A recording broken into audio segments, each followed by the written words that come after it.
우리는 그동안 마태복음 11장과 12장에 나오는 예수님의 행적을 묵상하였습니다. 마태복음에는 예수님의 행적과 예수님의 말씀이 번갈아 나오는데요. 마태복음 13장은 예수님의 말씀, 하나님 나라 비유 설교입니다. 마태복음 13장에는 마태복음에는 5개의 예수님의 말씀 모음이 나오는데요. 13장은 5장부터 7장에 나오는 산상수훈, 또 10장에 나오는 제자 파송 설교에 이어지는 세 번째 말씀 모음입니다. 마태복음 13장은 비유장이라고 불립니다. 13장에서 예수님은 하나님 나라 신비를 알려주는 여러 가지 비유를 말씀하십니다. 오늘 본문은 하나님 나라를 씨를 뿌리는 농부에 비유해서 말씀하십니다. 1절과 2절은 이 비유를 말씀하시는 장소에 대해서 말씀하십니다. 1절과 2절, 그날 예수께서 집에서 나가사 바닷가에 앉으심에 큰 무리가 그에게로 모여들거늘 예수께서 배에 올라가 앉으시고 온 무리는 해변에 서 있더니, 예수님께서 바닷가 즉 갈릴리 호숫가에 앉으시자 큰 무리가 예수님에게 모여들었습니다. 그러자 예수님은 배를 타고 호수 안으로 들어가시고 사람들은 해변에 서서 예수님의 말씀을 듣습니다. 밀려드는 사람들에게 방해받지 않으시고 안정적으로 말씀을 전하시기 위해서 이런 방식을 선택하셨습니다. 그런데 그 갈릴리 호수 주변에 사는 사람들은 물고기를 잡을 뿐만 아니라 농사도 병행했습니다. 물고기 잡는 것만으로는 생계 유지가 어려웠기 때문입니다. 예수님은 그렇게 농사 짓는 사람들이 알아들을 수 있도록 이 농사와 관련된 이야기로 하나님 나라를 말씀해 주십니다. 3절, 예수께서 비유로 여러 가지를 그들에게 말씀하여 이르시되 씨를 뿌리는 자가 뿌리러 나가서, 예수님께서 비유를 사용하여 하나님 나라에 대해서 말씀하십니다. 하나님 나라는 세상 나라와는 차원이 다른 나라, 세상 나라보다 훨씬 더 높고 큰 나라입니다. 그런 하나님 나라를 설명하려면 불가피하게 복잡하고 어려운 용어를 사용해야 하고 또 긴 논문이 필요할 수도 있습니다. 하지만 예수님은 그런 어려운 말이 아니라 모든 사람들이 알아들을 수 있는 아주 쉬운 예화, 쉬운 비유를 사용하십니다. 예수님이 선포하신 하나님 나라는 어떤 전문가가 이해할 수 있거나 전문가만 들어갈 수 있는 나라가 아닙니다. 밭에 나가 씨를 뿌리는 평범한 사람들이 이해할 수 있는 나라이고 평범한 사람들이 들어갈 수 있는 나라입니다. 그런 면에서 예수님에게서 하나님 나라에 대한 어떤 논리적이고 심오한 설명을 기대한 사람들은 실망할 수도 있을 것입니다.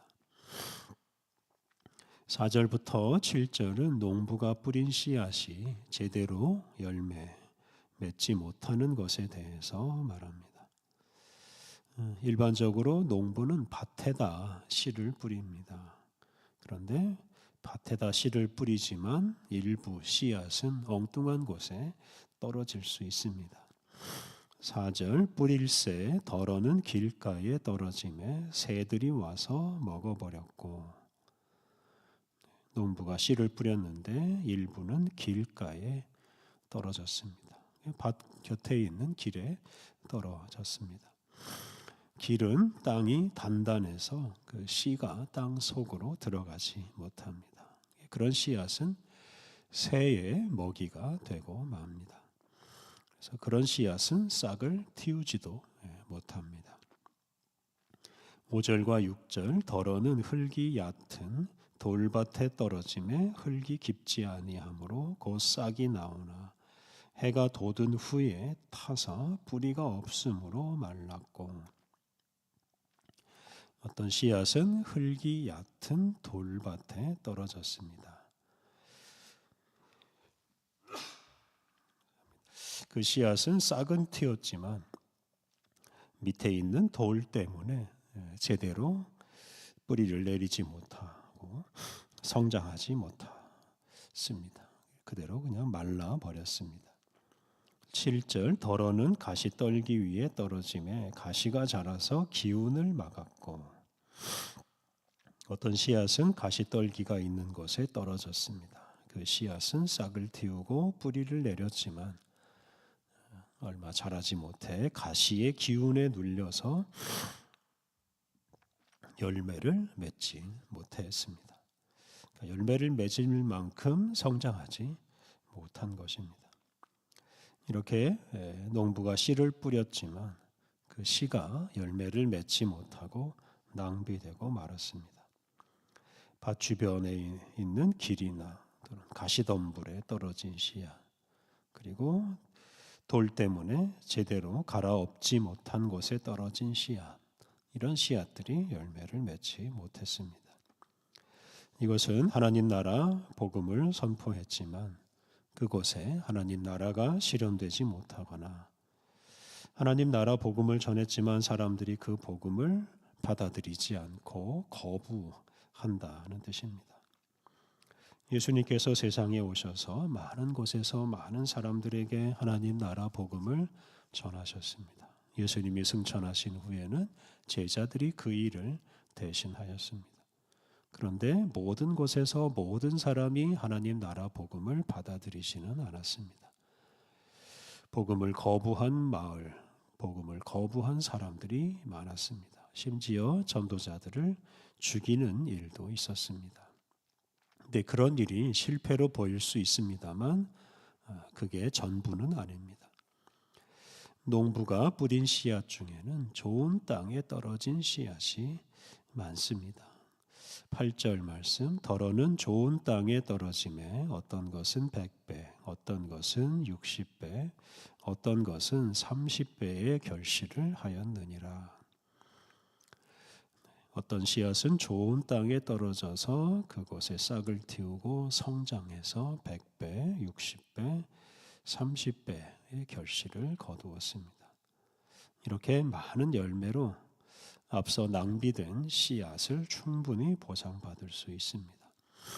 나아가서 가족들이 먹을 수 있는 양식을 충분히 거둘 수 있습니다. 이것이 이제 일반적인 농사입니다. 농사를 짓다 보면 제대로 싹을 틔우지 못하거나 자라지 못하는 씨앗이 반드시 생깁니다. 하지만 그것 때문에 실망해서 농사 짓는 일을 그만두지는 않습니다. 열매 맺는 다른 씨앗을 통해서 충분히 보상받을 수 있기 때문입니다. 바로 이런 믿음이 있기 때문에 수천 년 동안 농사가 계속되고 때가 되면 어김없이 농부들은 들에 밭에 씨를 뿌립니다. 씨를 뿌리면 반드시 수십 배, 수백 배로 거둘 수 있다는 확신을 가지고 그러한 일을 합니다.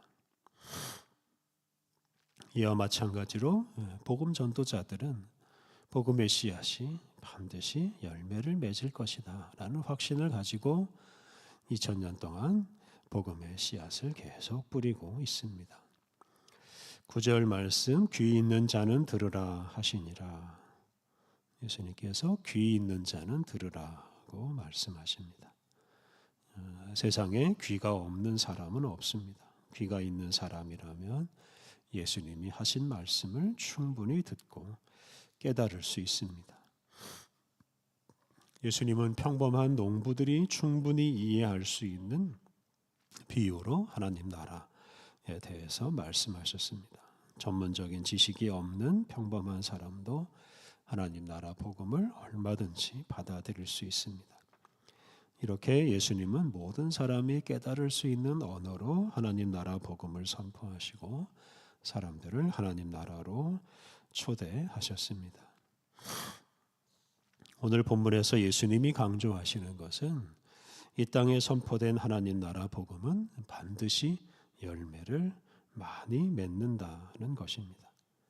하나님 나라 복음을 선포하는 행위나 이 땅에 선포된 하나님 나라 복음 그 자체는 결코 헛되거나 실패하지 않습니다. 하나님 나라 복음은 이 땅에 깊이 뿌리를 내리고 크게 성장하고 많은 열매를 거둘 것입니다. 그리하여 세상 나라는 사라지고 하나님 나라가 온 세상에 이루어질 것입니다. 때로는 그리고 부분적으로는 하나님 나라 복음을 거부하고 복음 전도자들을 박해하는 일이 있을 수 있지만 그것 때문에 하나님 나라 복음이 사라지거나 실패하지 않습니다. 그러므로 우리는 예수님의 제자로서 하나님 나라 복음을 전파하며 살아가는 그 일이 결코 헛되지 않을 것이라는 확신을 가지고 살아야 합니다. 농부가 반드시 결실할 것이라는 확신을 가지고 씨를 뿌리는 것처럼 우리도 하나님 나라가 우리 가운데 완성될 것이라는 확신을 가지고 하나님 나라 복음을 전파해야 합니다. 하나님 나라 복음을 전하는 우리의 삶을 통해 100배, 60배, 30배의 열매가 맺힐 것입니다. 이것을 확신하고 또 반드시 실패하지 않을 것이라고 말씀하시는 우리 예수님의 말씀을 굳게 믿고 우리가 흔들림 없이 하나님 나라 증인으로 살아가야 하겠습니다. 함께 기도하겠습니다. 거룩하신 하나님, 주님의 말씀은 결코 헛되지 않습니다. 예수님이 선포하신 하나님 나라 복음은 결코 실패하지 않습니다. 하나님 나라가 온 세상 모든 사람 가운데 이루어질 것을 믿습니다. 이런 확신을 가지고 실패를 두려워하지 않고 담대하게 하나님 나라 복음의 증인으로 살아가게 하옵소서. 거룩하신 하나님, 우리에게 새로운 하루를 선물로 주시니 감사합니다. 주님이 함께 하시는 거룩하고 복된 날이 오니 온종일 주님의 은혜를 누리며 주님과 함께 기쁜 교제를 나누며 살게 하여 주옵소서. 오늘 모든 일정을 주님께 의탁하오며 예수님의 이름으로 기도드립니다. 아멘.